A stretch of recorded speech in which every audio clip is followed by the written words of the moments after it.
अस्सलाम वालेकुम। 105B start करते हैं जी। मुझे ये बताइए कहाँ थे हम, कपड़े चेंज कैसे होते हैं? अभी थोड़ी देर पहले तो ब्रेक की है कि इसको अब क्विकली हम कर सकते हैं।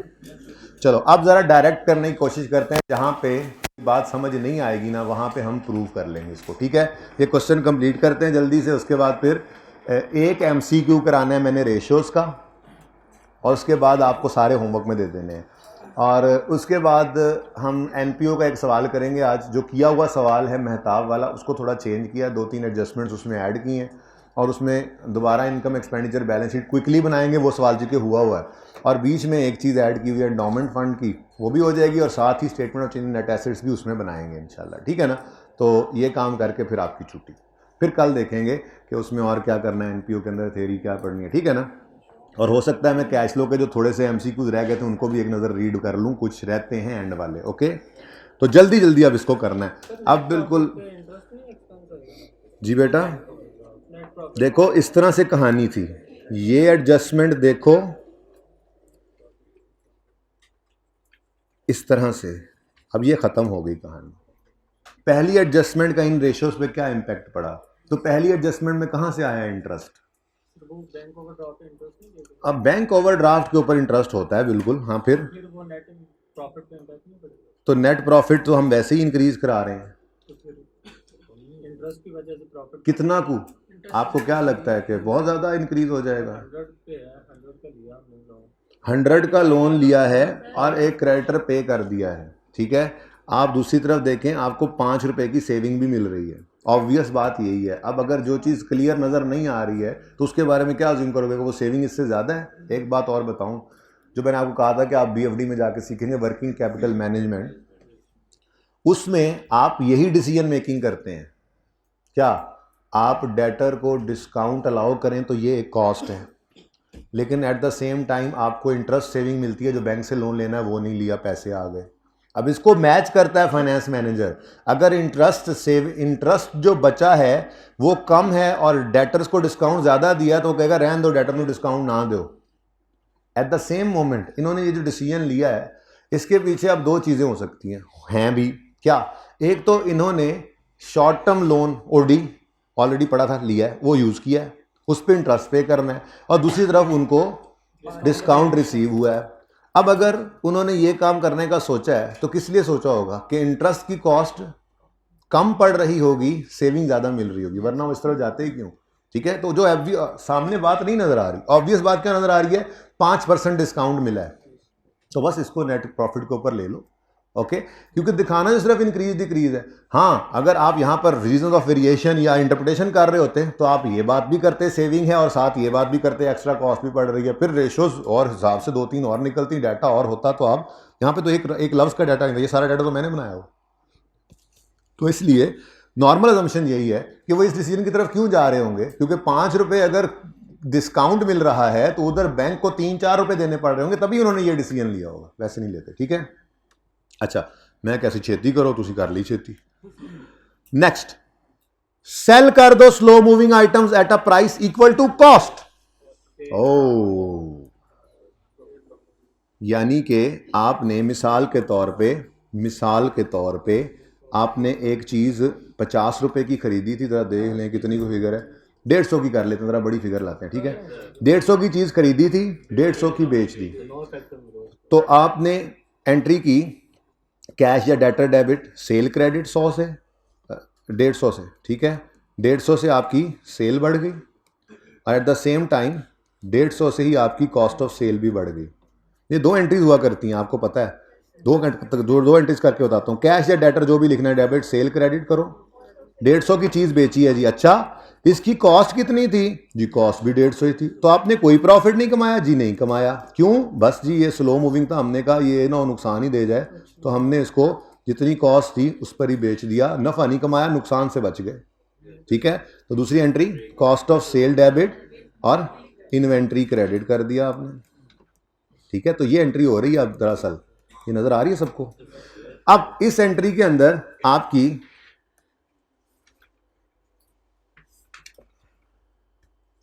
ये चीज हिट हो रही है। दूसरी तरफ अगर आप देखें ना, तो कैश कहो चाहे डेटर कहो ये भी करंट एसेट में होता है, इन्वेंट्री कहो तो ये भी करंट एसेट में है। तो ये तो सेम अमाउंट से, यानी कि करंट एसेट्स पे तो कोई असर नहीं पड़ने वाला। करंट एसेट पे क्यों नहीं असर पड़ने वाला? आपने उधार पे बेची है तो डेटर डेबिट इन्वेंट्री, डेटर उधर से डेबिट हो गया, इधर डेटर बढ़ गया और इन्वेंट्री कम हो गई, लेकिन है तो अमाउंट वही कॉस्ट वाली ना, ठीक है। और अगर कैश पे बेचा है तो वो भी करंट एसेट है, वो कैश बढ़ जाएगा। और दूसरी तरफ क्योंकि खामोश है, उधार पे बेची है नहीं, वैसे अज्यूम कर लेते थे उधार पे बेची हुई है। खैर हमें इससे क्या, फिलहाल हमारा मसला क्या है, हमारा मसला आना है इधर।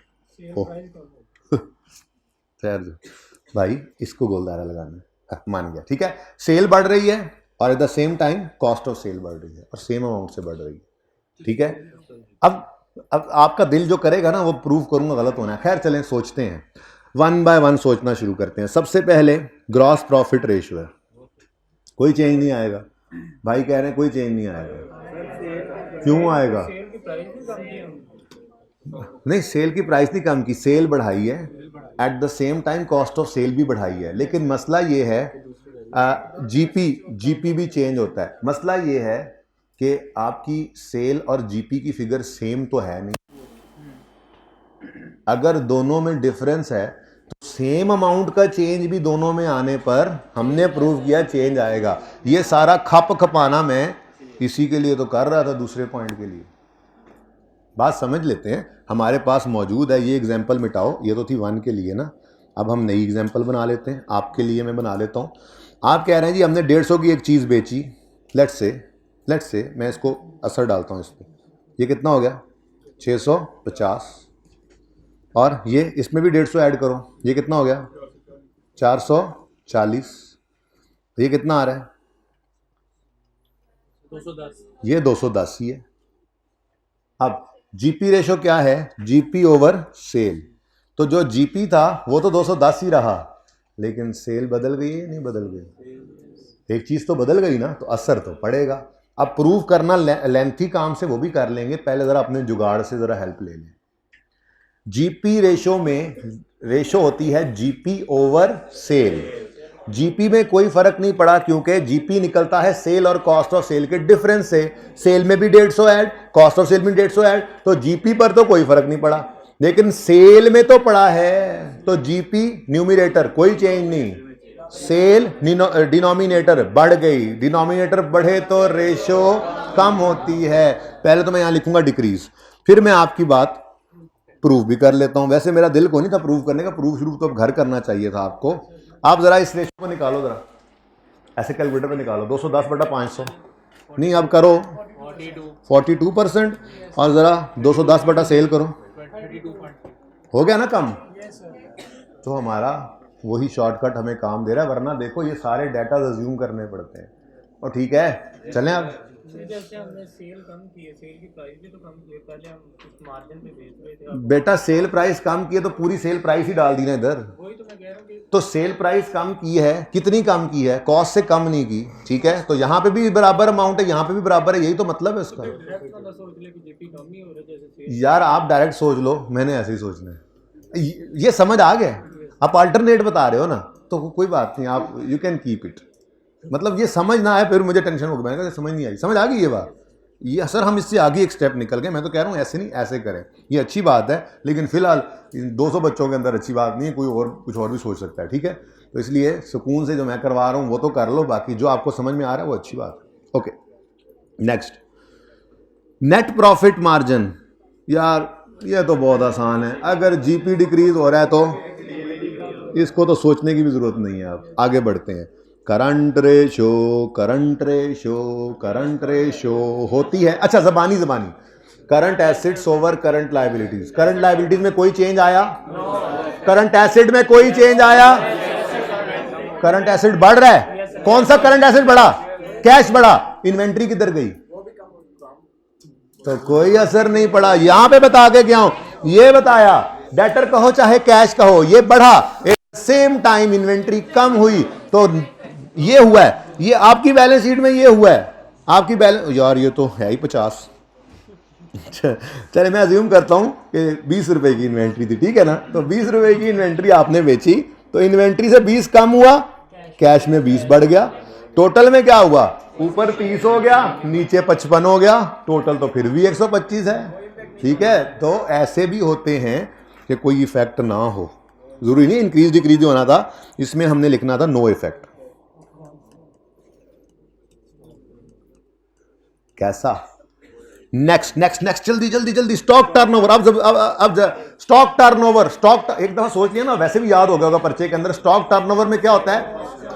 Cost of sale over stock. Stock कम हुआ है, स्टॉक कम हुआ है, कॉस्ट ऑफ सेल बढ़ी है। स्टॉक कम हुआ है, कॉस्ट ऑफ सेल बढ़ी हुआ है। दो धारी तलवार।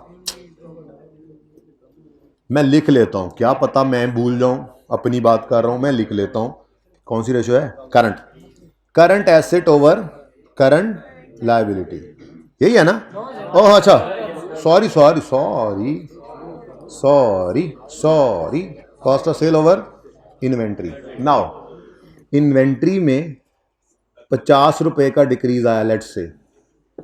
कॉस्ट ऑफ सेल बढ़ी है, कम हुई है? कॉस्ट ऑफ सेल में 50 रुपए का इंक्रीज आया, इंक्रीज आया, बोलो। अब क्या असरात नजर आ रहे हैं इसके? रेशो कैसे इंक्रीज होगी? अब ऐसी कोई रेशो आ जाए ना, नहीं समझ आ रही, दोनों आ गए ना, तो फिर अज्यूम करना है यहां पे आके। ये वो टाइम है जो बचाना है बाकियों में डायरेक्ट करके। ठीक है, कोई सा डाटा अज्यूम कर लो मर्जी का, लेकिन मैंने तो सारा सवाल बनाया हुआ है ना, मैं उस पर अप्लाई कर लेता हूं। आपने सवाल नहीं बनाया होता तो आप क्या करते? कॉस्ट ऑफ सेल ऐसे ही 200 रुपए और इन्वेंट्री ऐसे ही 100 रुपए। अब इसमें +50 और -50 कर दो, और ठीक है, तो आपको असर पता लग जाएगा। चलो चेक करके देखते हैं जी। कॉस्ट ऑफ सेल कितनी है हमारी? 290। 290 में आपने 50 ऐड कर दिया।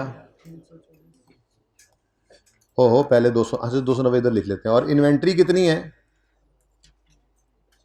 इन्वेंट्री है ही 50 की यार, और कम करो, और कम करो, जीरो हो जाएगी इन्वेंट्री। वैसे जीरो भी हो सकता है, कोई मसला नहीं। बहरहाल 30 रुपए की इन्वेंट्री बेचो। जरा डाटा मेरे सामने, आप ज्यादा जूम करना ना, जो मर्जी जूम कर लो। ठीक है जी, इन्वेंट्री कितनी है? 50 की। जरा पुरानी रेशियो निकालो, 290 ओवर 50। कितना टर्नओवर का? टर्नओवर कितने टाइम्स था? 5.8। और ये जो आपने +30 -30 किया, इससे 16 टाइम्स हो गया है। अजीब बात है, अजीब बात है कि नहीं है? दोनों में प्लस माइनस हो रहा है, तो कोई डाटा अज्यूम कर लेना। ठीक है, डाटा अज्यूम करके ये काम कर लेना, कोई मसला नहीं है। ठीक है, अच्छा, अब ये बात जहन में जरूर आती है। चलो वो बात अभी जहन में नहीं आ रही तो मैं भी नहीं लाता, यहां पे लिख लो increase. Next, return on non current assets. PBIT में कोई चेंज है? नॉन करंट एसेट्स का फॉर्मूला क्या होता है?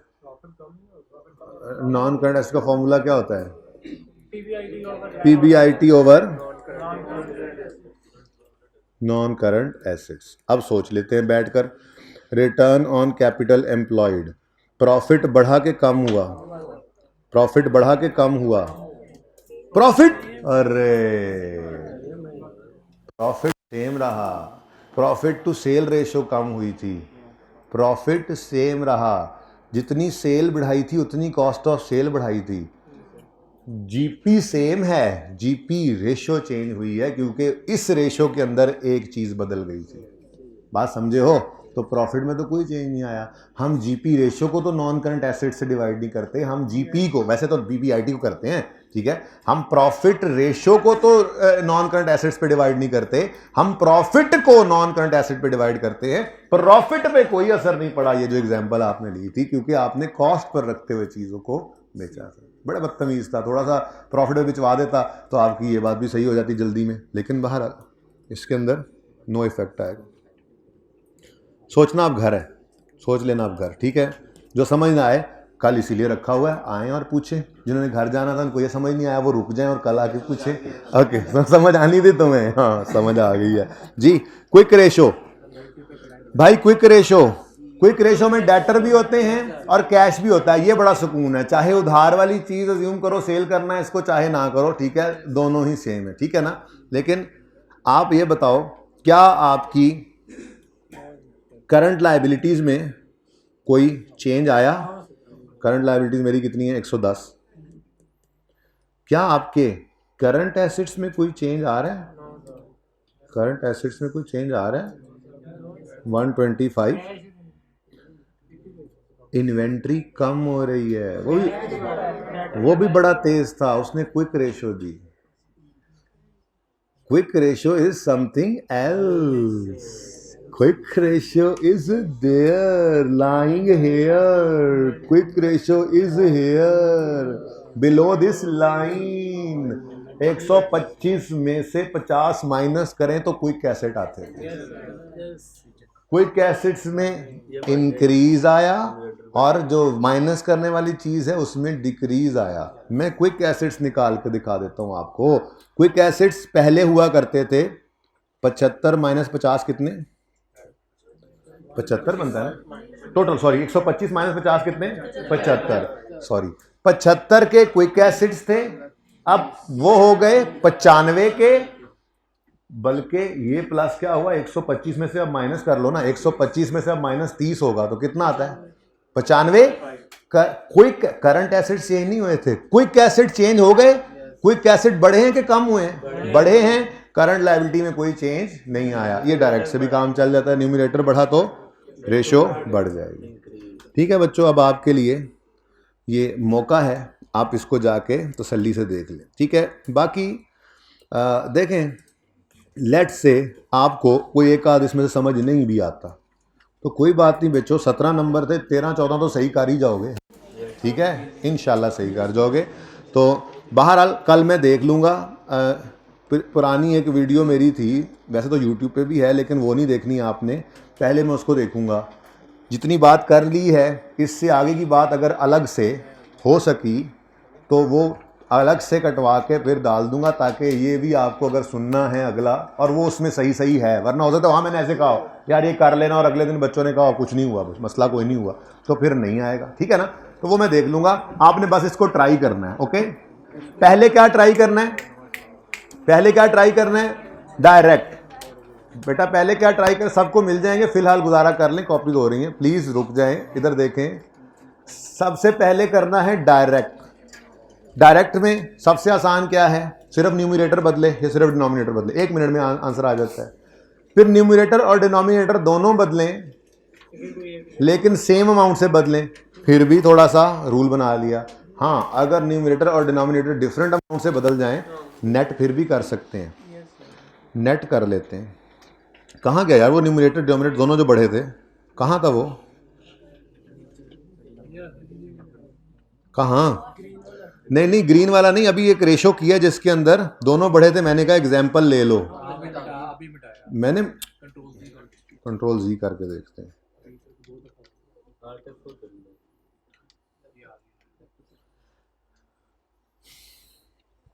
काम वही कर ले। कम कौन सा था? डिनोमिनेटर। डिनोमिनेटर में क्या है? डिक्रीज। ये कौन सी रेशो है वैसे बाय द वे? कौन सी देख रहे थे? Stock turnover. अच्छा जी, डिनोमिनेटर में क्या आया है? डिनोमिनेटर डिक्रीज हो तो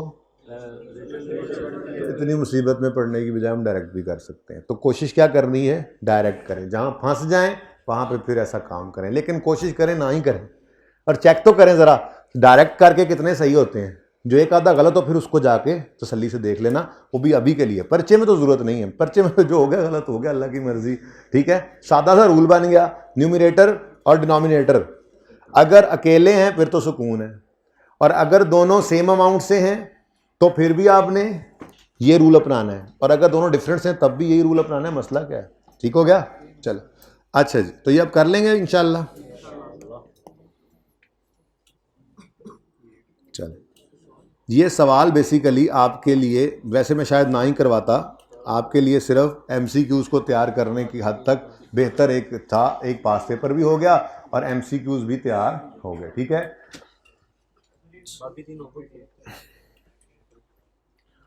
मैं लिख देता हूँ बाकी के आंसर्स भी। ठीक है, मैं वैसे तो मसला सिर्फ इसमें ही आना था, इसका ट्रीटमेंट चेंज हुआ है, बाकी आंसर्स में कोई मसला होना नहीं चाहिए। कोई है कहीं पे कोई और कैश डिस्काउंट की बात कहीं हो रही है? हो रही है 0.3 में, चलो 0.3 के आंसर्स भी फिर मैं फटाफट लिख देता हूँ, ज़रा चेक कर लो, बुक में यही है। मैं घर से जो लिख के लाया उनको छोड़ो, ज़रा चेक कर लो, ज़रा बुक में यही है, आंसर को ओपन कर लो। फिर प्रूव आपने करना है, डिक्रीज डिक्रीज डिक्रीज। ये इस वजह से बता रहा हूँ बेटा क्योंकि सेटलमेंट डिस्काउंट का ना ट्रीटमेंट बदल चुका है। पहले सेटलमेंट डिस्काउंट अलाउ यानी कि डिस्काउंट अलाउड एक्सपेंस होता था, अब सेल में से नेट होता है। डिस्काउंट रिसीव्ड पहले अदर इनकम में जाता था, अब परचेज में से नेट होता है। तो ये आईकैप का पुराना सवाल है, उस वक्त पुराना ट्रीटमेंट होता था, तो हो सकता है मैंने सवाल ना बदला हो, इसलिए कोई बात नहीं, मैं इसलिए यहाँ पर लिख रहा हूँ, सारे ही लिख रहा हूँ। मैंने सवाल सारा करवाने का घर पे सोचा था ना, इसलिए मैंने ये इंक्रीज डिक्रीज लिख लिया था फटाफट। नो इफेक्ट तो आप चेक कर लेना, इसकी तस्वीर ले लेना, ठीक है। नो इफेक्ट, डिक्रीज और डिक्रीज, माशाल्लाह इसमें सारे डिक्रीज निकले थे भाई। ये फाइनल आंसर है, ओके। आप देख लेना तसल्ली से, वो आपको पता लग जाएगा कि ये क्यों चेंज हुआ, क्योंकि पहले ये 0.3 के अंदर जो डिस्काउंट अलाउड है पहले जीपी के बाद आता था ना, अब ट्रीटमेंट बदल गया तो जीपी से ऊपर चला गया। जब जीपी से ऊपर चला गया तो जीपी को इंपैक्ट करना चाहिए ना उसको। इसका किताब में क्या आंसर लिखा हुआ है? No effect. अब नहीं बनता नो इफेक्ट, तो इसलिए ये सही कर लिया हमने, ओके। लेकिन आपको क्या, आपने तो ये देखना, आपने वो देखना ही नहीं है, ठीक है। वो सेटलमेंट डिस्काउंट अब सेल को हिट करता है, जीपी से ऊपर है, और सही है, ठीक है ना। तो ये सोल्यूशन में सही होने वाली बात ही, मैं इसलिए सारा सोल्यूशन ही लिख दिया। मैं बाकियों को भी लिख देता हूँ। नो इफेक्ट नंबर 4 का पहले पॉइंट का नो इफेक्ट। वैसे बाकी सारे सही होने हैं, लेकिन मैं एहतियातन लिख रहा हूँ क्योंकि मुझे अब शक पड़ गया। उधर क्या लिखा हुआ, सब में इंक्रीज है, मेरे पास भी सब में इंक्रीज है, लेकिन यार क्या पता कोई एक आधा भी हो गया तो घर पे ना आप बैठे ये समझते हो फिर बस ये मुझे आता नहीं है, एक चीज़ ना आती हो ना, ये मुझे आता ही नहीं। अच्छा जी, 5 में नो इफेक्ट है, नो इंक्रीज नहीं, अच्छा 2 इंक्रीज कहता है, नो इंक्रीज। उसके बाद नो इफेक्ट, फिर 2 इंक्रीज। अच्छा अभी तो देखो बच्चों, चेंज क्या है उस सोल्यूशन से। एक है 0.3 का, ये तो कलर सेम हो गया ना, या ये कलर मिटा देते हैं, ठहर के जी। एक इस रेशो में चेंज हुआ और दूसरा पहली वाली में। ये दोनों क्यों इम्पैक्ट ले गए हैं? क्योंकि डिस्काउंट अलाउड एक्सपेंस या डिस्काउंट रिसीव्ड इनकम का ट्रीटमेंट अब बदल चुका है। वरना ये दोनों पहले जीपी के बाद आते थे, तो ट्रीटमेंट बदला। असल तो IFRS 15 ने आके ये डिस्काउंट अलाउड एक्सपेंस को कहा, इसको नीचे ना रखो, इसको सेल में से नेट करो, तो फिर आईके अपने अपनी किताबों में डाल दिया, फिर डिस्काउंट रिसीव इनकम को भी परचेज में नेट करो, ठीक है। टर्नओवर में क्या है, वो उसी वजह से होगा। क्या? हाँ, वो क्यों नो इफेक्ट था? क्योंकि कॉस्ट ऑफ सेल को इसने हिट किया ही नहीं था, तो cost of sale over inventory ही होता है ना। लेकिन अब तो हो रहा है इफेक्ट, तो ये 3 और तो कोई नहीं है, बस यही होने ही नहीं है वैसे तो, बाय द वे कोई और ना अल्लाह करे, बहरहाल ठीक है। तो ये सोल्यूशन किताब वाले से ये 3 येलो आइटम्स क्यों बदल गए हैं अब ये भी हमें पता है। तो ये अब मैं इंशाल्लाह यहाँ पे लिख लेता हूँ, करेक्शन इन सोल्यूशन नीडेड, ताकि अगली बार बच्चों को सही वाला दे दें, मैं भूल जाता हूँ।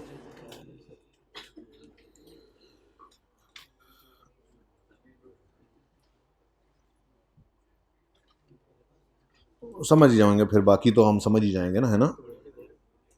ऐसे ये 3 चीज़ें चेंज करनी है, ओके चलो। अच्छा जी, अब ये सवाल पूरा कर लीजिएगा और ये सोल्यूशन की तस्वीर ले लें,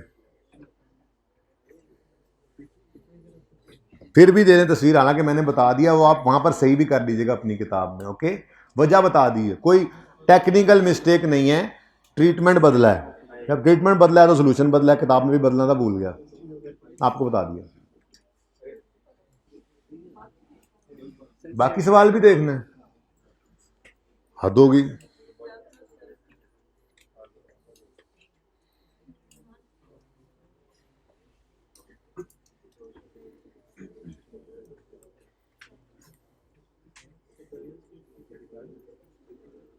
और ये भी जी हमने देखना है जी, ये भी। वैसे ये तो आपको तस्वीरें खींच ली थी ना आपने, ये जिसने नहीं खींची तस्वीरें वो भी खींच लें,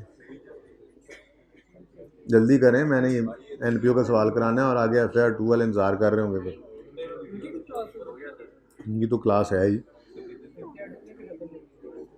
ये वैसे ही आप लोग, ये नहीं आपको बनाना चाहिए था, बहरहाल चले, ये ओरिजिनल डाटा है,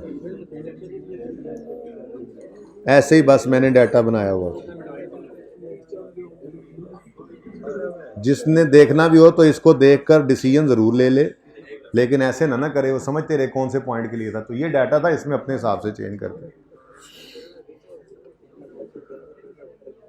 ओके,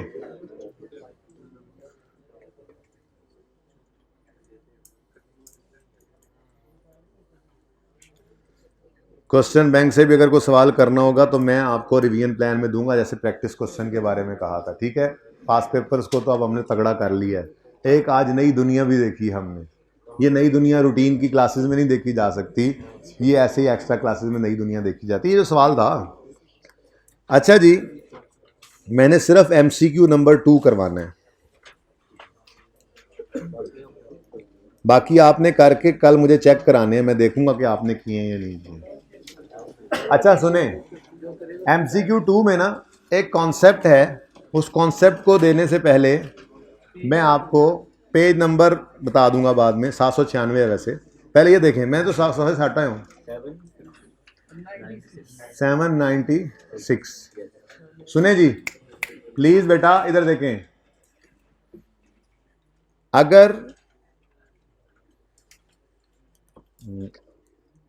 मेरे करंट एसेट्स 150 हैं और मेरी करंट लायबिलिटीज लेट्स से 100 है, तो नेट में क्या आंसर आ रहा है?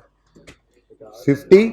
मुझे ये बताइए कि नेट में जो 50 हैं, इनको मैं नेट में एसेट्स कहूंगा या नेट में लायबिलिटीज कहूंगा? इसका मतलब अगर मेरे एसेट्स मेरी लायबिलिटीज से ज़्यादा होंगे, नेट करंट एसेट्स की बात अब कर रहा हूँ तो करंट एसेट्स ही होंगे, ठीक है ना? तो नेट करंट एसेट्स अगर मेरे तब होते हैं जब मेरी नेट करंट एसेट्स, वैसे कुछ भी हो सकता है, इसको एसेट ही लिखना चाहिए, जनरल रूल। नेट एसेट्स कब आएंगे? जब आपकी लायबिलिटीज कम होंगी और आपके एसेट्स ज्यादा होंगे। ठीक है, एक और एग्जांपल बनाते हैं। करंट एसेट्स हैं मेरे 120 के, करंट लायबिलिटीज हैं मेरी 150 की। अब नेट में जो आंसर है वो कितना है? इस 30 को हम नेट में क्या कहेंगे? Net liabilities. ठीक है जी। तो अगर कभी सवाल में, रेशो के सवाल में वो लिख दे नेट करंट एसेट्स, तो इसका मतलब क्या होगा? जो भी डाटा ज्यूम करना उसके अंदर, मतलब कोई सा भी डाटा, मैंने कोई सा भी, यहां से यहां पे आप 1000 ले लो, यहां पे आप 900 ले लेना। नेट करंट एसेट्स का मतलब क्या होगा? करंट एसेट्स ज्यादा हैं करंट लायबिलिटीज, और नेट करंट लायबिलिटीज का मतलब क्या होगा? इस तरह की बात देख के वो कहेगा हमने ये किया, बताओ रेशो में क्या चेंज आया। तो ओरिजिनल डाटा पता भी तो होना चाहिए ना, न्यूमरेटर डिनोमिनेटर क्या था, फिर इंक्रीज डिक्रीज देख सकते हैं। इसीलिए MCQ नंबर 2 से पहले मैंने ये बात आपको बताई। Salik has net current liabilities, Salik has net current liabilities. जी बच्चों, करंट लायबिलिटीज नेट में होने का मतलब क्या होता है? हाँ, means current liabilities are more than current assets. अब आप यहां पर कुछ भी अज्यूम कर लें, कोई भी डाटा आप बताएं, आप बता दें करंट एसेट्स कितने हैं? 80 जी, तो करंट लायबिलिटीज कितनी होंगी फिर? कुछ भी 80 से ज्यादा 100 है जी। ठीक है, तो ये सिचुएशन आपने डाटा अज्यूम कर लिया। वो कहता है he has decided to pay off its account payables using surplus cash। वो एक लायबिलिटी को कम कर रहा है और एक एसेट को यूज कर रहा है, उसको भी कम कर रहा है। ठीक है, अब वो कहता है जरा बताओ करंट रेशियो पे इसका क्या असर पड़ेगा? अब current assets over current liabilities होती है। अब आपने पैसे क्या कहना था? अगर ये पिछली डिस्कशन में पड़ी होती तो आपने कहना था ये तो सेम अमाउंट है, नो इफेक्ट। एक तो वो बात याद रख लो, ये सेम अमाउंट के नो इफेक्ट वाली बात अब कोई नहीं होती। ठीक है, अगली बात, करंट एसेट्स आपने कितने अज्यूम कर रखे हैं? 80, और करंट लायबिलिटी 100। ये इससे रेशियो क्या निकलेगी? छोड़, पहले शॉर्टकट। करंट एसेट्स में भी कमी है, करंट लायबिलिटीज में भी कमी है। दोनों में से कम कौन सा है? न्यूमिनेटर, इसको छुपा दिया। अब बताओ डिनोमिनेटर को छुपा दिया, न्यूमिनेटर को हो रही है कमी, न्यूमिनेटर में होगी कमी तो रेशो भी हो जाएगी कम। तो ज़रा आंसर देखो जाके क्या है, देख लो, यही है। अब इसको प्रूव नहीं, देख लो बेटा, एतबार करो, लेकिन ठीक है, इंसान हूँ ना, इंसान हूँ तो गलती तो हो सकती है बेटा। क्या? तो फिर वो सवाल नहीं आपने सही पढ़ा। अगर आप एसेट बढ़ा के लायबिलिटी कम करना चाहें तो फिर आप नेट करंट एसेट्स कह रहे हैं, जो कि सवाल में नहीं लिखा हुआ। ये तो समझा रहा था मैं, असल ये तो समझा दिया हुआ है, ये समझाने आया हूं यहाँ पे, ये लफ्ज समझाना था। अब ये सवाल में नेट करंट एसेट भी कह सकता है। अगर इस सवाल में नेट करंट एसेट कहता तो फिर हम कहते कुछ भी अज्यूम कर लो, current liability, current asset let say assume कर लो 150 और करंट लायबिलिटी अज्यूम कर लो 130, ठीक है। तो फिर ये सिचुएशन बन जाती है, और फिर उसी तरह से न्यूमरेटर डिनोमिनेटर में से देखते जो कम हो रहा है तो शॉर्टकट लगा लेते। लेकिन अब चूंकि आपने प्रूव करने का आपका दिल कर रहा है, तो आप कहते हो जी लेट्स से हमारा क्रेडिटर था 20 रुपए का, वो कम हुआ और इधर से कैश भी 20 रुपए से कम हुआ। तो पहले रेशियो कितनी सी? 80/100, 0.8। अब कितनी हो गई है? 60/80 करें तो हो गया डिक्रीज, और समझ गए? हाँ 5 कम हो गया है, सही हो गया। चलो चले जी, बाकी एमसीक्यूज आपने लाजमी कर लेने इंशाल्लाह। आज मैंने सोचा था फ्रेमवर्क भी करेंगे, लेकिन अब चूंकि हैंड आउट आपको दे दिया इसलिए फ्रेमवर्क अब नहीं करते। इधर देखें जी, आज हमने फिलहाल तो ये 2 पास पेपर डिस्कस किए थे, ये अभी किया है, एमसीक्यू 2 कर लिया है। क्वेश्चन 1 टर्म टेस्ट 2, इसका सोल्यूशन अब तो पहुंच गया हुआ। ये कब से लिखा था कि आपको इसका सोल्यूशन दिखा दूंगा, तो उसका सोल्यूशन ज़रा देख लें। सिर्फ एक क्लास को दिखाया था, एक को नहीं दिखाया था, इसलिए बाकी भी देख लें।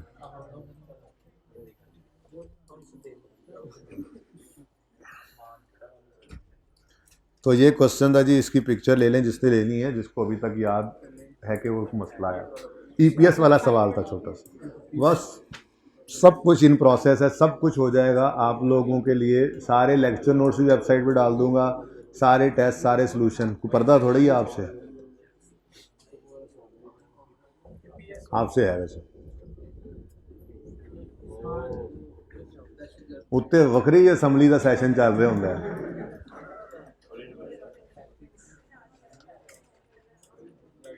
जी सही है सर जी।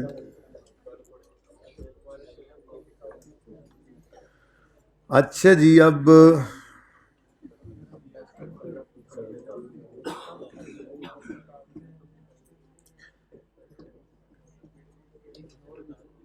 ये ना, अब जो चीज़ें रहती हैं ये अब कल मैं बताऊंगा, है तो 1-2 मिनट की बातें, ठीक है। अब मेरा दिल है कि ये सवाल कर लें। फ्रेमवर्क मुझे पता है रह गया है, जिसमें से पर्चे में सवाल आता है 7-7 नंबर का, तो वो हम इंशाल्लाह कल करेंगे। कोई होगा नहीं होगा, हम तो करेंगे, परसों करेंगे, बल्कि वो भाई सवाल सेम है। जल्दी से देख लें इधर, क्वेश्चन सेम प्लीज। क्वेश्चन नया बनाने की बजाय सेम क्वेश्चन इसलिए रखा, बेशरम आदमी बिल्ली की शक्ल सामने बना के तुम हंस रहे हो, एक बंदे को बिल्ली बना के।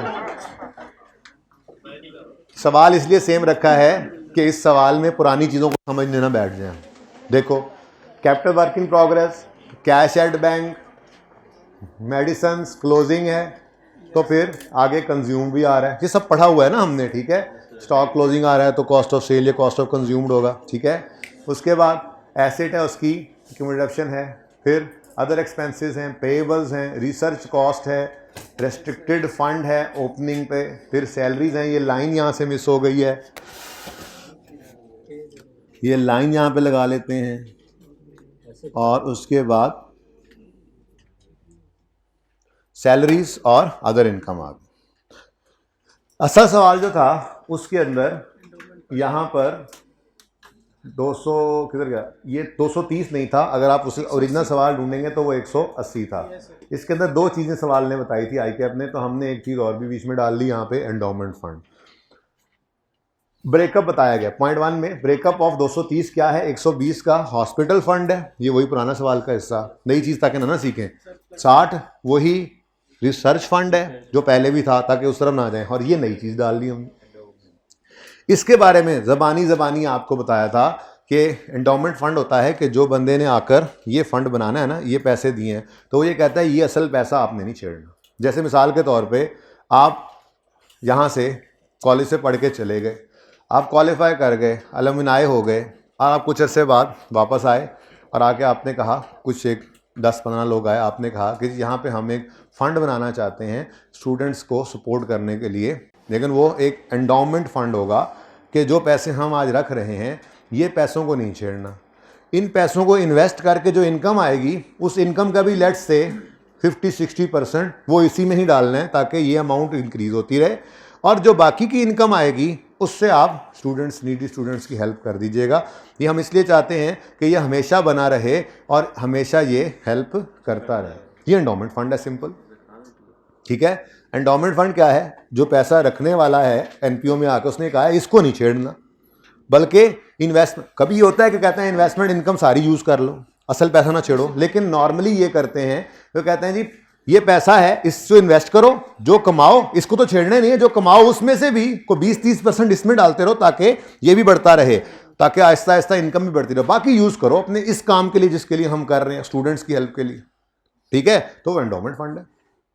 तो सवाल इसलिए रखा ताकि ये हो जाए 15-20 मिनट में, बाकी काम तो हुआ वो जो था, ठीक है। नेक्स्ट नई चीज़ क्या आई यहाँ पर? सिर्फ 2 चीज़ें थी, आज भी 2 ही हैं। Contribution received include 55 million and 26 million for construction of hospital and endowment, ये एक ही था, पॉइंट देख लोगे आप जाके।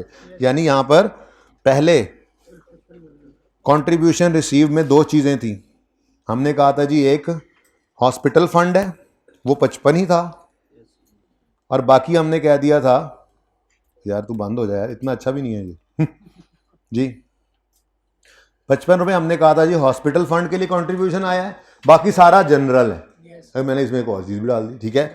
वो आज क्या है जी? एंडोमेंट फंड के लिए कंट्रीब्यूशन कितना आया है? 26, तो ये तो एंडोमेंट फंड में जाएगा, और बैलेंसिंग ये 200 चला जाएगा आपकी इनकम्स में, इस पर कोई रिस्ट्रिक्शन नहीं है। ये आहिस्ता आहिस्ता ना थ्योरी पढ़ा रहा हूँ आपको बेसिकली, ठीक है। ये क्या मैंने बोला?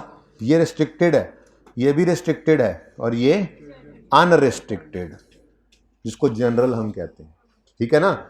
ये डोनेशन कंट्रीब्यूशन कह रहे होते हैं इसको, ठीक है। अच्छा, इसी तरह से ये फंड्स हैं, ये रिस्ट्रिक्टेड है, ये रिस्ट्रिक्टेड है, और ये, और किधर गया जनरल, किधर गया वो अलग पड़ा, सॉरी, ये रिस्ट्रिक्टेड है, ये भी रिस्ट्रिक्टेड है, ये भी रिस्ट्रिक्टेड है। एक्सटर्नल रिस्ट्रिक्शन होती है इस पर, बाहर किसी बंदे ने आके लगाई हुई है, ठीक है।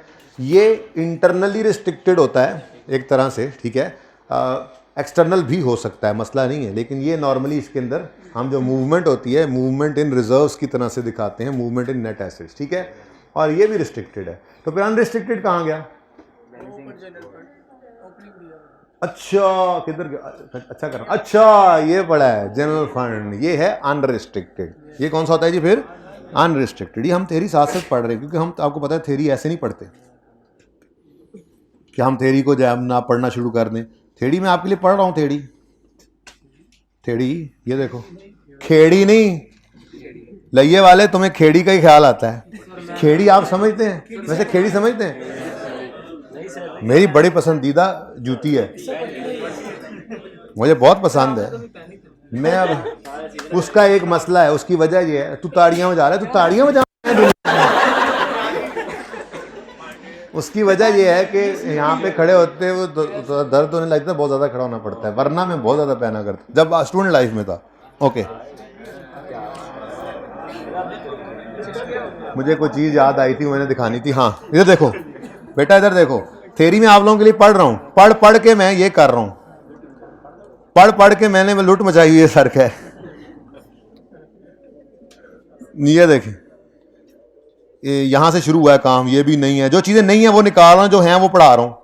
अब आपको नहीं पता, बीच में और चीजें निकल जाएंगी, ये चीजें गई, ये गई, ये गई, ये कुछ आ रही हैं, कुछ जा रही हैं, कुछ आ रही हैं, कुछ जा रही हैं, कुछ आ रही हैं, कुछ जा रही हैं, कुछ आ रही हैं, कुछ जा रही हैं, कुछ आ रही हैं, कुछ जा रही हैं, कुछ आ रही हैं, तो वो ना आपके लिए काम चल रहा है, आपने उस पर नहीं परेशान होना, वो आपको पढ़ा दिया जाएगा इंशाल्लाह with the passage of time. अच्छा, कहां थे हम? यहां थे हम। Next, the other income includes investment income of 6 million which is externally restricted to be added to principal amount of endowment fund. ठीक है, 6 मिलियन इन्वेस्टमेंट इनकम में से इन्वेस्टमेंट इनकम कहाँ पड़ी है? अदर इनकम में है। 15 में से 6 जो है वो रिस्ट्रिक्टेड है, रिस्ट्रिक्टेड है। ये एंडोमेंट फंड में जाएगा, ये इनकम में नहीं लेके जाना। बाकी कितना बच गया उसके बारे में उसने कुछ नहीं बोला। There is no other restriction on other income. ठीक है जी, बाकी फिर ये चला जाएगा इनकम्स में। शायद ये पूरा 15 हमारे असल सवाल के अंदर चला गया था, आज नहीं जाने दिया, पकड़ लिया इसको। ठीक है, तो तरीका भी समझ। ये सवाल करने का ज़्यादा फायदा यही है कि कंपैरिजन हो रहा होता है कि हाँ उधर ऐसे किया था, देखो अच्छा ये चेंज आया, बस ये चेंज आया। ठीक है, अच्छा। उसके बाद during the year MH also receive construction material having fair value of 65। जब भी कोई मटेरियल रिसीव करना है तो वो मटेरियल फेयर वैल्यू के ऊपर आपने रिकॉर्ड करना है। अब वो इन्वेंट्री बनता अगर आपने ये मटेरियल बेचना होता, लेकिन चूंकि ये आपने बेचना नहीं है बल्कि अपनी बिल्डिंग में लगाना है, तो बिल्डिंग डेबिट जो कि कैपिटल वर्क इन प्रोग्रेस में थी, तो हमने यही काम किया था, capital work in progress debit. और हाँ, ये रिस्ट्रिक्टेड कंट्रीब्यूशन है, इसलिए इनकम नहीं बनाया, फंड में डाला। नाम क्या रखा था इसका? मेरा दिल आज ये है कि मैं ना कोई लेजर ना बनाऊं इनका,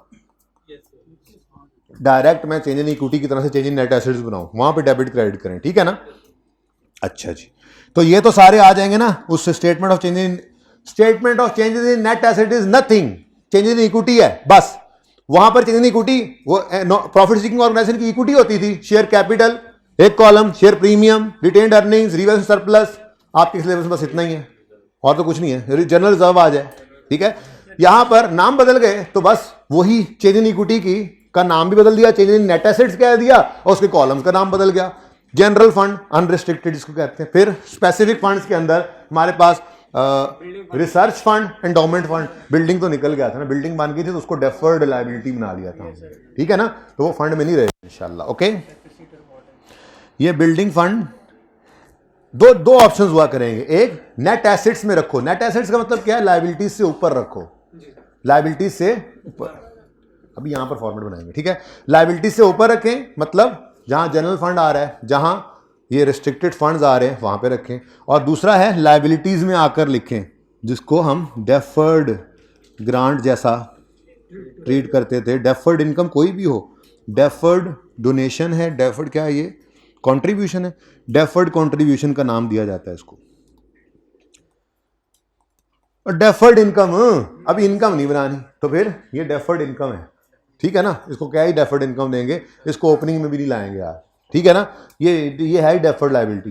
डेफर्ड लायबिलिटी जब पूरी हो गई बिल्डिंग, वो डेफिसिट हो जाएगी, ये इनकम बने जाएगी। ओके, जबकि रिसर्च फंड एक ऐसा फंड है कि जिसके खर्चे भी उसी में ही दिखा रहे होते हैं, उसके पैसे भी वहीं पे जा रहे होते हैं, उसके खर्चे भी वहीं पे, हम इनकम एक्सपेंडिचर में ला ही नहीं रहे। एंडोमेंट फंड तो वैसे ही बड़ा सख्त वाला, सख्त नहीं, सेकंड फॉर्म सख्त वाला है कि वो तो असल पैसों को भी नहीं छेड़ने दे रहे, सिर्फ थोड़ी सी इन्वेस्टमेंट इनकम डालने देते हैं उसमें और बाकी कहते हैं सिर्फ यूज करो, आपको और इन्वेस्ट छेड़ने नहीं देना। ठीक है, अच्छा, तो इसका मतलब यहां से कुछ निकलना कोई नहीं है। अच्छा जी, आगे बढ़ें। एमडब्ल्यूएट has completed the hospital building, तो इसकी हमने एंट्री की थी CWIP डेबिट और बिल्डिंग डेबिट, CWIP क्रेडिट, सब याद है आपको। उसके बाद डेफिसिएंट चार्ज की थी। चलो जी शुरू करते हैं फिर काम, जितना हो सकता है जल्द अज जल्द। मार्कर पड़े थे यहाँ, कहाँ ले गए थे भाई? यहाँ से मार्कर उठाए थे किसी ने, किसी बच्चे ने उठाए हुए थे, दिखा रहे थे। जल्दी ला के दो, एंड में पड़े हैं, सुने।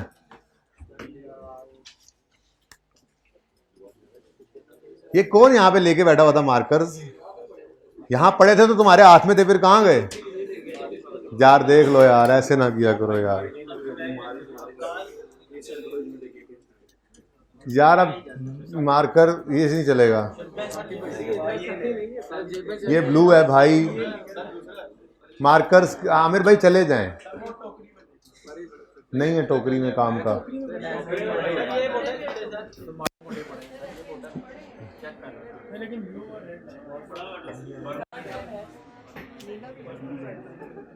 ऑनलाइन वालों मैं नजर आ रहा हूं, तुम लोग ऑनलाइन वाले हो यार? चलें शुरू करते हैं जब तक जल्दी से ले आए, वैसे इन्होंने चलना कोई नहीं है। अच्छा जी, अब बड़ा ऐसे बस फॉर्मेट बनेगा, इनकम एक्सपेंडिचर में इनकम्स और एक्सपेंसेस, फिर बैलेंस शीट आएगी, बैलेंस शीट के अंदर फंड्स आएंगे, फंड्स में ओपनिंग क्लोजिंग आज नहीं करना, ये वही लेवल अब आ गया है। बचपन में पढ़ा था बैलेंस शीट में opening capital plus net profit less drawings is equal to closing capital. बड़े होकर अब बैलेंस शीट में लिखने लग गए आप share capital, share premium, retained earnings, revaluation surplus. वो आते कहाँ से हैं? Statement of change in equity closings. तो यहाँ पे आज चेंज इन नेट एसेट्स बना रहे हैं, तो यहाँ मूवमेंट्स क्यों शो करें? ठीक है, यहाँ पे तो सिर्फ हमारे पास जो चीज़ें आनी हैं उनके बैलेंसेज आएंगे। हमारे पास एंडोमेंट फंड आएगा, हमारे पास रिसर्च फंड आएगा, हमारे पास जनरल फंड आएगा। यही करते हैं ना, काम वही करना है, opening plus closing.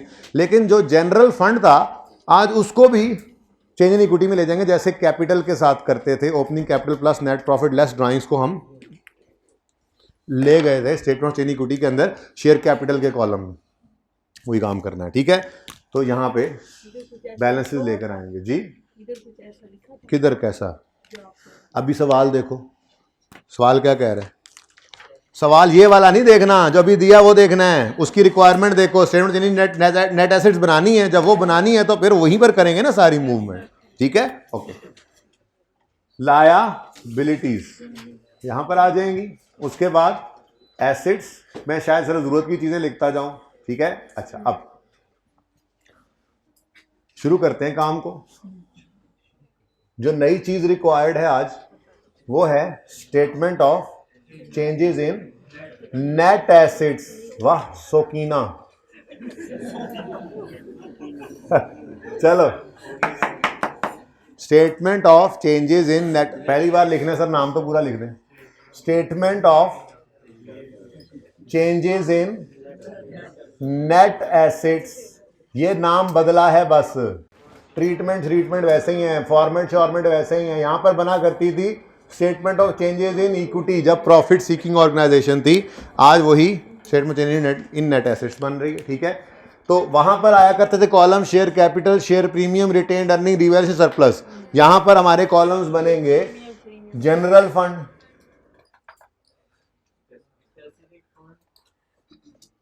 Specific fund में रिसर्च फंड लिख दो, रिसर्च फंड। वैसे तो इनके ऊपर ये भी लिखते हैं अनरिस्ट्रिक्टेड, रिस्ट्रिक्टेड, लेकिन छोड़ो उसको भी, आप फिलहाल सुकून से बस ये बनाओ कि नेक्स्ट एंडोमेंट फंड। ये मैंने न्यू इंसर्ट किया है, बाकी ये दोनों जो थे ये ऑलरेडी मौजूद थे हमारे सवाल में।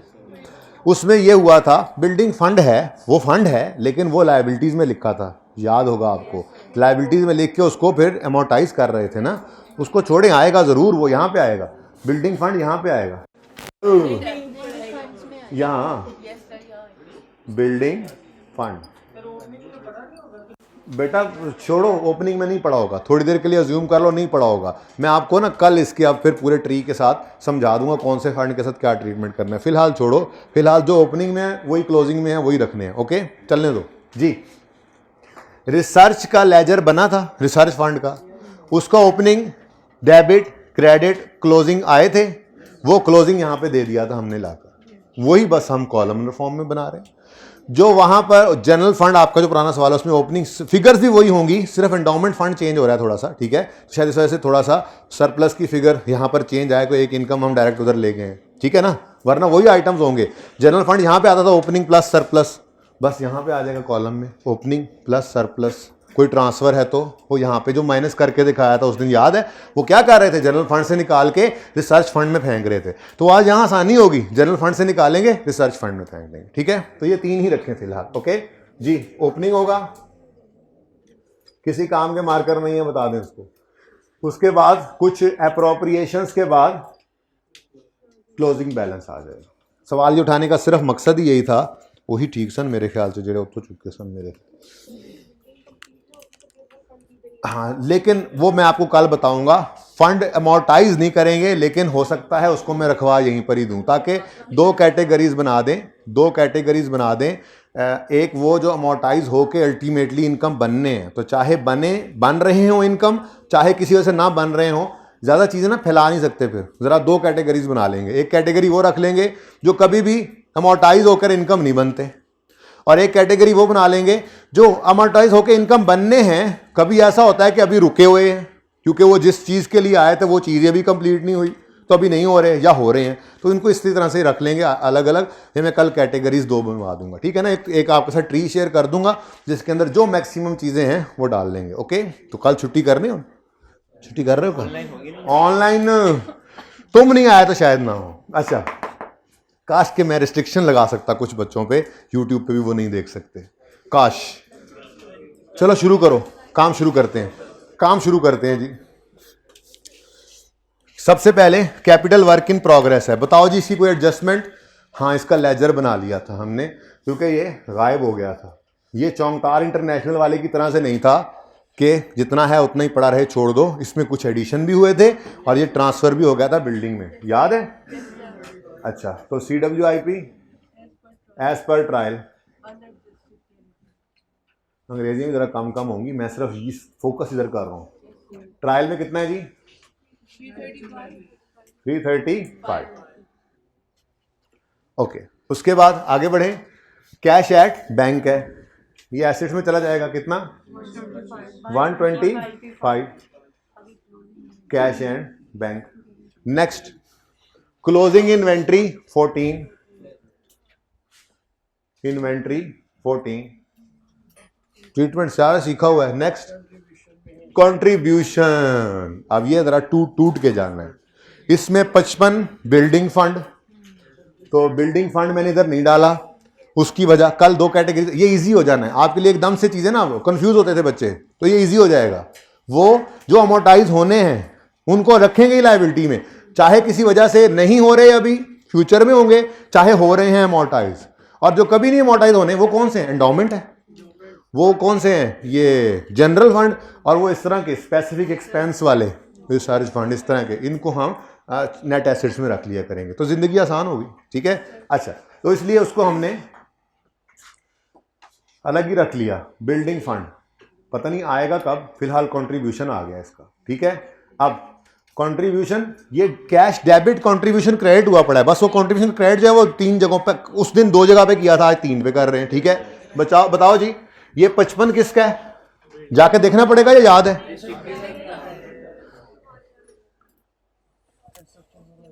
ये 55 हॉस्पिटल का, 26 एंडोमेंट का, तो बाकी फिर जनरल। 55 कैश जो डेबिट हुआ पड़ा है उसका क्रेडिट इनकम में ना दो, इधर दे दो, ओपनिंग शोपनिंग भी आ जाएगा। ये कंट्रीब्यूशन आ गया, कितना? 55, ठीक हो गया। उसके बाद 26 है, वो उसका कैश जो डेबिट हुआ पड़ा है वो क्रेडिट कहां करें? बिल्डिंग फंड में, इनकम्स में मना है। एंडोमेंट के पैसे आए हैं, एंडोमेंट के लिए जो पैसे दे रहे हैं, कल कल 5 बंदों को और तैयार किया आपने, वो भी आगे कॉलेज के बाद उन्होंने कहा इस फंड में हमारे पैसे भी डाल दें, तो वो पैसे इनकम नहीं, वो एंडोमेंट फंड। वो असल प्रिंसिपल अमाउंट रिस्ट्रिक्टेड होती है, उसको छेड़ना ही नहीं है, उसको इन्वेस्ट करें, उसको कमाएं, उससे कमाएं, इन्वेस्टमेंट इनकम करें, इनकम कमाएं, और उस इनकम का भी कुछ हिस्सा इसी में ही रखें ताकि ये ग्रो करता जाए, ताकि बच्चे ज़्यादा से ज़्यादा इससे, कल को कोई लोन ले रहा है, फ्यूचर के अंदर जाके कोई और हेल्प ले रहा है, कोई किसी किस्म की भी कोई असिस्टेंस ले रहा है, तो वो बढ़ते जाएं, ये सपोर्ट करता जाए। ठीक है ना, तो एंडोमेंट कंट्रीब्यूशन एंडोमेंट में आएगा, पता नहीं ओपनिंग कितना होगा, मैंने तो यहां पर लिख दिया कंट्रीब्यूशन। किसका है ये कंट्रीब्यूशन? तो एंडोमेंट का कंट्रीब्यूशन है, तो एंडोमेंट में आएगा 26, और बकाया 200 ला दो यार, यहां पे आ गया कंट्रीब्यूशन, कितना? थोड़ा सा सवाल करूं ना, फिगर्स बदलनी पड़ती हैं, ज़ाहिर है वो मैंने बदली हैं, इसलिए बिल्कुल मैच नहीं कर रहे, लेकिन फायदा ये हुआ कि ट्रीटमेंट सारे वही चल रहे हैं। ओके, अल्लाह करे अब ये चले, ये ज़रा सही चल रहा है गुजारे का, इसलिए इसको ज़रा रख रहे हैं, ज़रूरत ही पड़ जाता है जी। नेक्स्ट, कौन सा 200? बेटा ये जनरल फंड में आएगा, यहां से होके आएगा। जनरल फंड में तो सरप्लस डेफिसिट आता है ना, इनकम एक्सपेंडिचर में जो जाता है वो जनरल फंड को ही हिट हो रहा है। ठीक है, अच्छा नेक्स्ट 332 जनरल फंड ओपनिंग है। ओपनिंग क्लोजिंग क्यों है ये आपको बताया हुआ है, डिस्कशन नहीं हो रही, अब रूल्स भी लिखवाए हुए हैं, दोनों क्लासों में लिखवाए हुए हैं। नेक्स्ट मेडिकल इक्विपमेंट और उसकी, ये आप खुद चलो, मेडिकल इक्विपमेंट कितनी कॉस्ट है जी? 320, और इसकी एक्यूमुलेटेड डेप्शन ओपनिंग कितनी पड़ी है? 100। अभी इंशाल्लाह इसके अंदर डेप्शन एक्सपेंस निकाल कर डालेंगे तो वो देख लेंगे जब बारी आती है तो, ठीक है। सब किया हुआ है, लेजर नहीं बना रहा मैं, okay. Next, medicine used, medicine used कितनी? 76। अदर एक्सपेंस, ये भी उधर ही जाना है। अदर कितना? नेक्स्ट क्या है? पेबल्स, बता दो कितने हैं, कोई एडजस्टमेंट नहीं है। पेबल्स 17। नेक्स्ट, रिसर्च कॉस्ट, ये इधर एक्सपेंस नहीं बनानी, इसका अपना फंड मौजूद है, ऐसे ही किया था, बस वो उस दिन लेजर बना हुआ था, देख लो आप अपने सवाल में जाके। तो ये लेजर ही स्टेटमेंट फॉर्म में बनाया हमने, ये statement of change in net assets बन गई है, ठीक है। तो क्या लिखें जी? Research cost. काश के रिसर्च का कंट्रीब्यूशन भी होता। अब अगली बार मैं बच्चों के अंदर सवाल जब ये वाला दूंगा ना, उसमें एक और चीज ऐड करूंगा, कंट्रीब्यूशन के अंदर रिसर्च फंड का कंट्रीब्यूशन भी होगा, तो कंट्रीब्यूशन में वो भी आ जाता रिसर्च के अंदर, और ठीक है ना। अच्छा जी, बहरहाल अभी तो कोई नहीं। 33, ठीक हो गया। नेक्स्ट, रिस्ट्रिक्टेड फंड, लेकिन ये कुछ एक चीज नहीं थी, ये तो 3 चीजें थी, 120, 60 और 50। 120 कौन सा है? बिल्डिंग ब्रॉट डाउन, ये डेफर्ड लायबिलिटी 120। फिर रिसर्च का 50, क्या यार 60 लिख रहा था मैं, लिखते लिखते तुमने मुझे बहका दिया। Next, salaries. अच्छा देखो क्या बेटा, अच्छा हो सकता था वो यूं कहता, सैलरीज में कुछ सैलरी रिसर्च के ऊपर बैठे हुए साइंटिस्ट की अलग है और कुछ अलग है, तो जो रिसर्च वाली होती वो रिसर्च कॉस्ट में और क्या पड़ा है, वो ऐसे भी कर सकता था कि सैलरी और अदर एक्सपेंसेस के अंदर कुछ डाल देता थोड़ा थोड़ा, जैसे नीचे जिसमें पड़ी वो कहता सैलरीज के अंदर 10 रुपए पड़े हैं और अदर एक्सपेंसेस के अंदर 23 रुपए, 23 है नहीं, सैलरी के अंदर 23 रुपए पड़े, अदर एक्सपेंसेस में 10 रुपए पड़े जो रिसर्च से रिलेट करते हैं, तो हम वहां से निकाल कर यही काम यहां पे करते, वहां ना जानते, जैसे कंट्रीब्यूशन के साथ किया है, तो ये मुमकिन है, हो सकता है, ये एडजस्टमेंट हो सकती है, ठीक है। फिलहाल कोई नहीं थी, अब ये भी अगली बार इंशाल्लाह डालूंगा। जेन में आ रहा है, सवाल कराते रहते जेन में आता है, ये भी आपको बता दिया है, अगली बार वालों के लिए डाल देंगे इसको, ठीक है। अच्छा, अदर इनकम में 6 तो इधर जा चुका है, नहीं जा चुका, 6 एंडोमेंट में जाना है। इन्वेस्टमेंट इनकम बेटा लिखो, इन्वेस्टमेंट इनकम, इन्वेस्टमेंट इनकम है, यहां क्यों आ रही है? क्योंकि इसको हमने रिस्ट्रिक्ट किया हुआ है कि यहां पे ऐड करो। अब हो सकता है सारा ही ये इन्वेस्टमेंट करके इनकम आई हो, लेकिन रिस्ट्रिक्शन सिर्फ 6 पे है, बाकी पे नहीं है, तो बाकी फिर इधर ले आओ। कितनी जी? 9। सैलरी एक्सपेंस कहां नहीं डाला? ओहो, सैलरीज 53, ठीक है। ट्रायल खत्म, ओपनिंग बैलेंस लिख लिए, कहता है कंट्रीब्यूशन में 55 और 26 पड़ा है, हो गया ये काम, 55, 26 और बाकी भी, अदर इनकम में 6 पड़ा है, बाकी भी हो गया। ड्यूरिंग द ईयर कंट्रीब्यूशन, ये एंट्री नहीं की थी, अब लिख ली। CWIP debit, building fund credit, ये काम किए हुए हैं 65 से CWIP डेबिट और बिल्डिंग फंड क्रेडिट।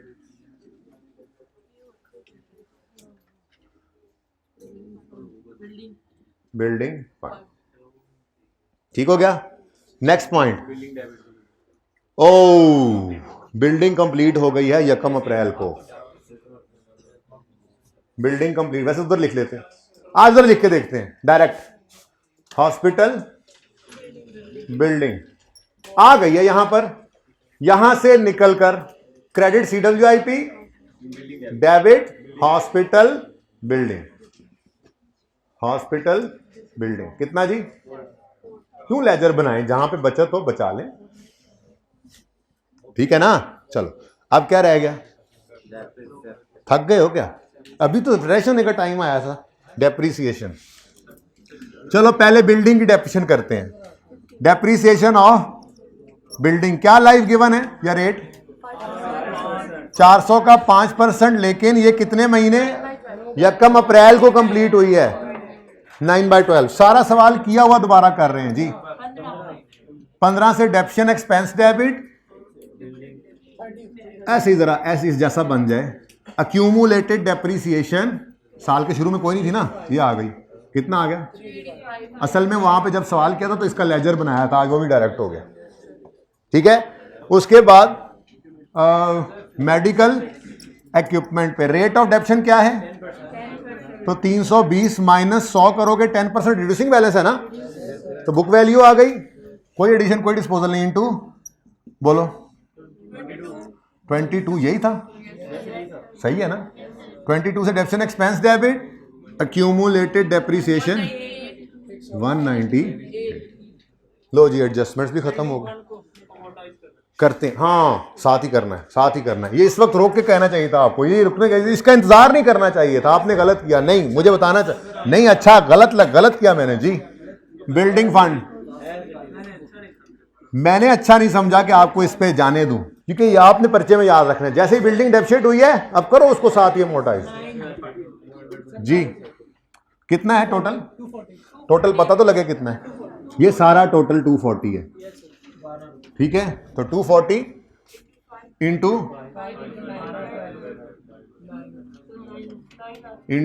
9/12, ये 9, हाँ तरतीब से एंट्री करो। बिल्डिंग फंड डेबिट और इनकम क्रेडिट, ठीक है। ये इनकम में चला गया, क्लोजिंग बताओ 231। इधर देखो वर्किंग नंबर जो भी है 231 वहां से डन। सवाल तो खत्म है, कुछ रह तो नहीं गया। 30 बस ये था। इधर देखो पहले ये यहां पर दिखा देते थे मूवमेंट, आज यही चेंज इन इक्विटी में चली गई। जैसे नेट प्रॉफिट निकल के रिटेन अर्निंग में जाता था, वैसे ही सरप्लस निकल के जनरल फंड में चला गया। सरप्लस कितना? 33।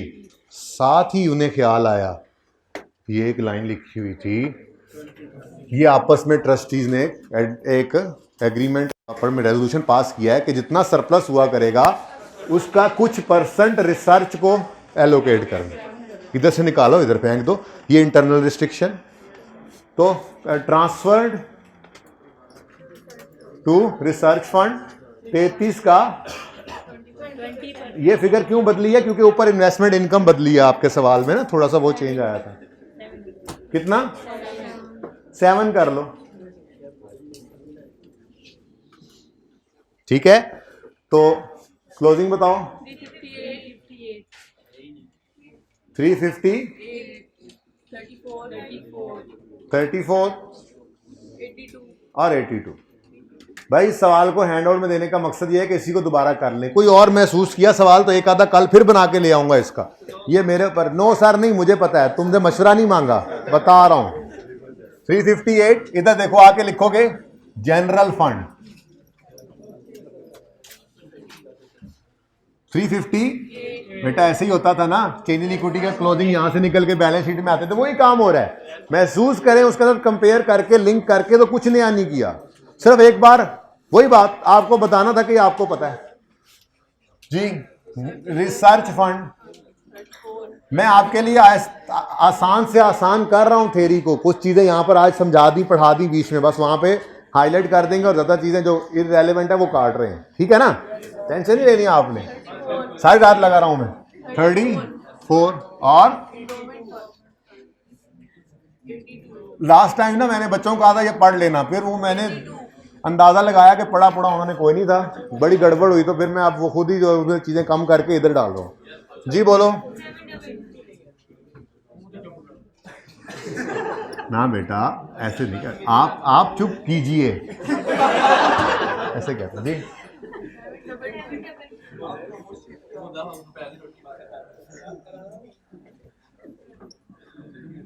और सही है, कुछ रियायत नहीं क्या? क्या आप रह गए? सही है। कितना था? 120।